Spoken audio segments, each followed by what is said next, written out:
Hello my dear student.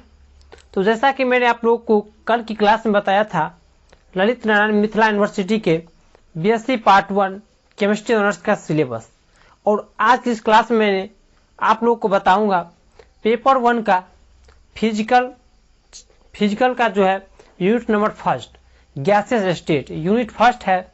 और ये unit बेहद इंपॉर्टेंट यूनिट है। इससे एग्जाम में 15 से 20 मार्क्स के क्वेश्चंस आते ही हैं।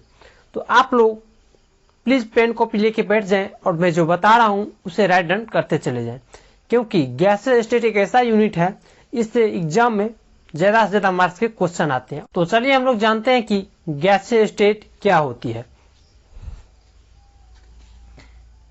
पहले लिखेंगे हम लोग, हेडिंग देंगे state of matter. State of matter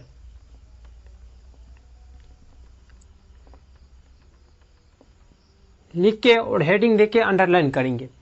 तो मैटर के मेन रूप से 3 टाइप्स होते हैं।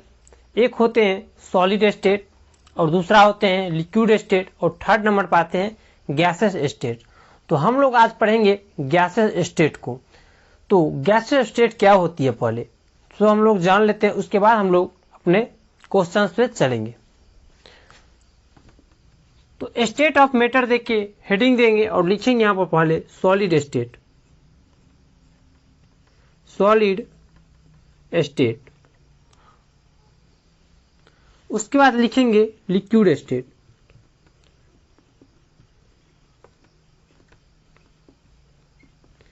उसके बाद लिखेंगे गैसेस स्टेट।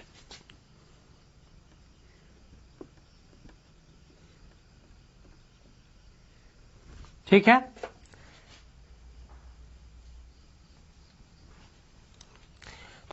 तो सॉलिड स्टेट क्या होती है? सॉलिड स्टेट में मैटर की वॉल्यूम एवं शेप दोनों डिफिनिट रहती है, यानी कि उसका शेप और जहां पर रख देंगे उसका शेप वही हो जाएगा। जैसा कि देखिए, ये एक आइस का टुकड़ा है। ठीक है, ये क्या है? एक आइस का टुकड़ा है, ए पीस ऑफ आइस। तो ये आइस का जो टुकड़ा है, मान लीजिए इसका वजन यानी कि इसका भार जो है वेट 1 kg का है। इसका जो वेट है वो कितना है? 1 kg। तो इस आइस को आप कहीं पे जाके रख दीजिए तो क्या होगा? उसका ना तो शेप बदलेगा और ना ही उसका वॉल्यूम चेंज होगा। भले वो पिघल जाए, तो पिघलने के बाद वह लिक्विड स्टेट में जाती है, लेकिन मैं बात कर रहा हूं सॉलिड स्टेट का। या फिर स्टोन को ले लीजिए, पत्थर को, उसका क्या होता है? शेप भी डिफिनिट रहती है और उसका क्या होता है?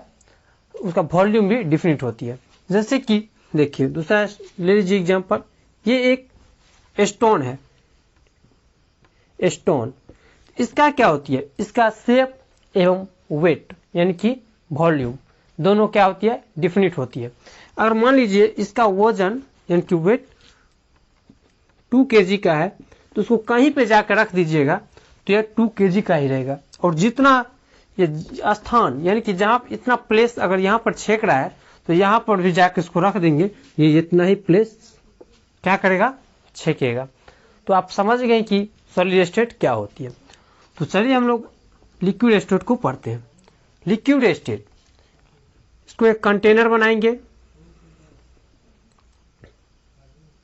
एक कंटेनर बना लिए, ठीक है। इस कंटेनर में मान लीजिए ये वाटर है।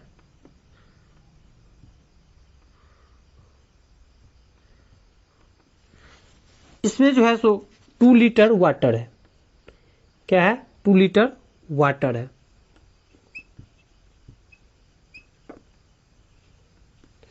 इसमें जो 2 लीटर वाटर है, तो लिक्विड स्टेट में मैंने क्या बताया? इसकी जो है सो शेप डिफिनिट नहीं रहती है और इसका वेट जो है यानी कि वॉल्यूम डिफिनिट रहती है।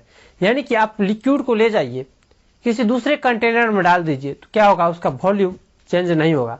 मान लीजिए आप 2 लीटर मिल्क लेते हैं और उसको आप ले जाके एक बाल्टी में डाल देते हैं, तो क्या होती है? उसकी वॉल्यूम तो चेंज नहीं होती है, लेकिन वो जो है उसका शेप क्या होगी? बाल्टी के आकार में हो जाएगी। जैसे कि देखिए, ये मान लीजिए एक बाल्टी है,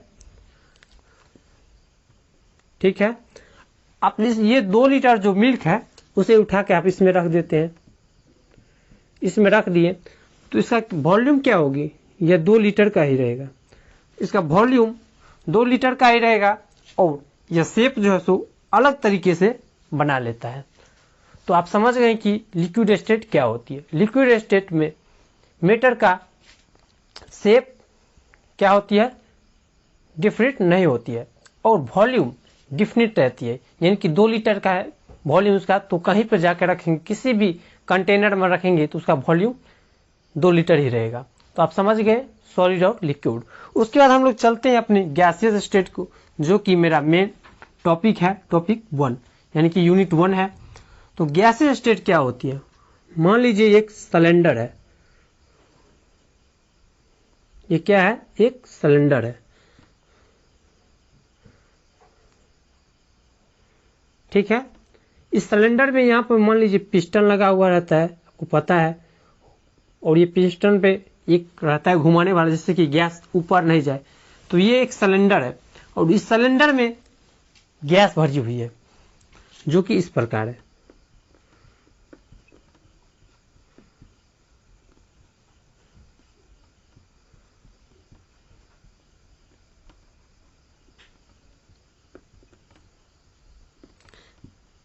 यानी कि इस सिलेंडर में क्या भरी हुई है, गैस भरी हुई। तो गैसीय स्टेट में क्या होती है मैटर का, न ही उसका वॉल्यूम डिफिनिट रहती है, न ही उसका शेप डिफिनिट रहती है, यानी कि जहां पे आप उसको रख देंगे वह उसी आकार में हो जाएंगे। यानी कि देखिए, अगर ये गैस इस सिलेंडर में है तो इसका वॉल्यूम भी हम एक्यूरेटली मेजर नहीं कर सकते हैं और इसका शेप तो कर ही नहीं सकते, क्योंकि अगर समझ लीजिए ये सिलेंडर इस आकार में है तो यहां पर जाने के बाद ये जो है गैस अपना आकार बदल लेगी, यानी कि अपना शेप चेंज कर लेगी। तो ये जो है सो गैसियस स्टेट में ना ही मैटर का शेप डिफरेंट होती है और ना ही उसका वॉल्यूम। तो आप समझ लें कि सॉलिड स्टेट में उसका शेप एंड वॉल्यूम दोनों डिफरेंट होती है और लिक्विड स्टेट में शेप डिफरेंट नहीं होती है और वॉल्यूम डिफरेंट होती है। और गैसियस स्टेट में ना ही शेप डिफरेंट होती है और ना ही वॉल्यूम डिफरेंट होती है, यानी कि वॉल्यूम और शेप दोनों चेंज हो सकते हैं। आप गैस का एक्यूरेटली वेट मेजर नहीं कर सकते हैं, इसलिए यहाँ पर बताया गया है कि उसका वॉल्यूम डिफिनिट नहीं होती है। तो अब हम लोग आगे बढ़ते हैं। तो अब हम लोग जानेंगे इंटरमोलिकुलर फोर्स के बारे में। सॉलिड में जो है सबसे ज्यादा इंटरमोलिकुलर फोर्स ऑफ अट्रैक्शन होती है, उसके बाद लिक्विड में होती है और उसके बाद गैस में होती है। क्योंकि सॉलिड में इंटरमोलिकुलर फोर्स अट्रैक्शन ज्यादा इसलिए होती है कि सॉलिड के अंदर जो मॉलिक्यूल्स होते हैं वो एक दूसरे को जकड़ के पकड़े हुए रहते हैं, जिससे कि वह सॉलिड स्टेट में होते हैं। लिक्विड में थोड़ा कम होते हैं, जिसके कारण वो मॉलिक्यूल्स छूट जाते हैं और वो लिक्विड अवस्था में बन जाते हैं, लिक्विड स्टेट में।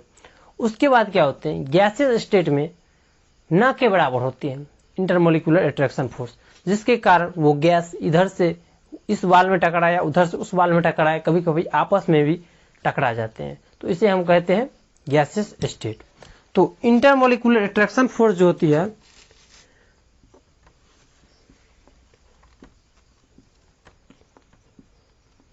इंटरमोलिकुलर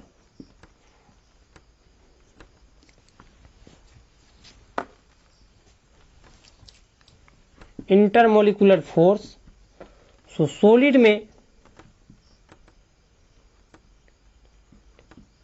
में क्या होती है, ज्यादा होती है। उसके बाद लिक्विड में होती है और उसके बाद सबसे कम गैस में होती है। यानी कि सॉलिड में जो है सो इंटरमोलिकुलर अट्रैक्शन फोर्स सबसे ज्यादा होती है और लिक्विड में उससे थोड़ा कम होती है। उसके बाद सबसे कम गैसियस स्टेट में होती है, जिसके कारण वो गैस कभी अपने आप में टकराते हैं और कभी कंटेनर के वाल में टकराते हैं। यानी कि गैसियस स्टेट में इंटरमोलिकुलर अट्रैक्शन फोर्स ना के बराबर होते हैं, क्योंकि उसके अणु जो उसके जो मॉलिक्यूल्स होते हैं, अणु वो छोटे छोटे होते हैं। देखिए जैसे छोटे छोटे हैं और ये कभी उस वाल से जाकर टकराएंगे, कभी इस वाल से आकर टकराएंगे। ठीक है, तो आप लोग समझ लिए कि गैसेज स्टेट में क्या होती है। गैसेज स्टेट में मेन है गैसेज स्टेट, हम लोग इस पर फोकस करते हैं। मेन गैसेज स्टेट में क्या होती है, ना ही उसका वॉल्यूम डिफिनिट होती है, ना ही उसका शेप डिफिनिट होती है, और उसमें इंटरमोलिकुलर अट्रैक्शन फोर्स ना के बराबर होती है, यानी कि कम होती है। तो आप लोग समझ गए कि गैसेज स्टेट क्या होती है। तो आप लोग इसे कॉपी कर लें और मैं आप लोग को आगे बताता हूं।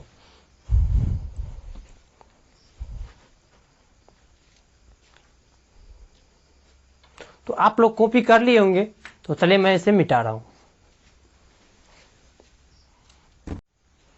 तो अब हम लोग जानेंगे एलएनएमयू के एग्जाम में जो पूछे जाते हैं गैसेज स्टेट से क्वेश्चन, वो कौन कौन से क्वेश्चन है।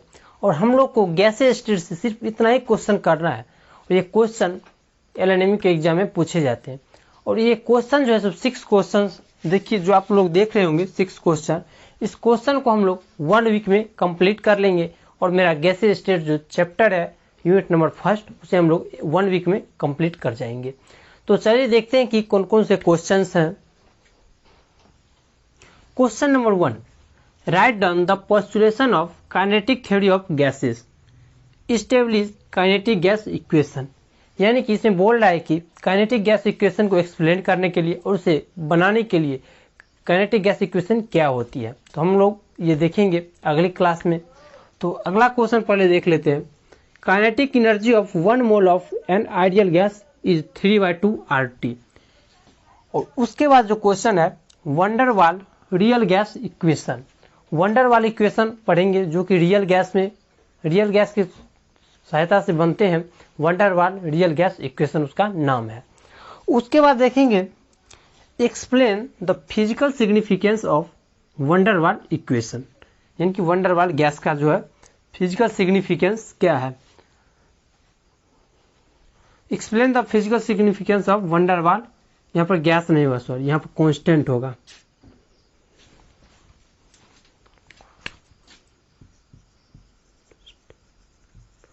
तो फिजिकल सिग्निफिकेंस जो है सो वंडरवाल कांस्टेंट का जानेंगे। उसके बाद है right the relation between critical constant and van der Waals constant. और अगला नंबर क्वेश्चन है state and explain the law of corresponding state, या ऐसे हम लोग कहते हैं reduce equation of state, van der Waals reduce equation of state इसे कहते हैं। तो आज की इस क्लास में हम लोगों ने देखा कि ये 6 क्वेश्चन जो कि गैसेज स्टेट के हैं और इसी से एलएनएमयू के एग्जाम में क्वेश्चंस पूछे जाते हैं। आप लोग क्वेश्चन बैंक भी देखिएगा, उसमें इसी सभी से क्वेश्चन आए हुए हैं। और 2021 के क्वेश्चन जो है हमने डाल रखा है, तो आप वहां से जाके 2021 के क्वेश्चन देख लीजिएगा। तो आज इस क्लास में हम लोग देख लिए क्वेश्चन, और हम लोग नेक्स्ट क्लास से अपने क्वेश्चन को सॉल्व करेंगे। तो अगर आप लोग को यह क्लास पसंद आई हो तो प्लीज़ लाइक कर लें क्लास को, और चैनल पर नए हैं तो चैनल को सब्सक्राइब कर लें, और अपने फ्रेंड को भी शेयर करें ताकि वो भी अपना बेहतर से बेहतर मार्क्स ऑब्टेन कर पाए एग्जाम में। तो आज की इस क्लास में इतना ही।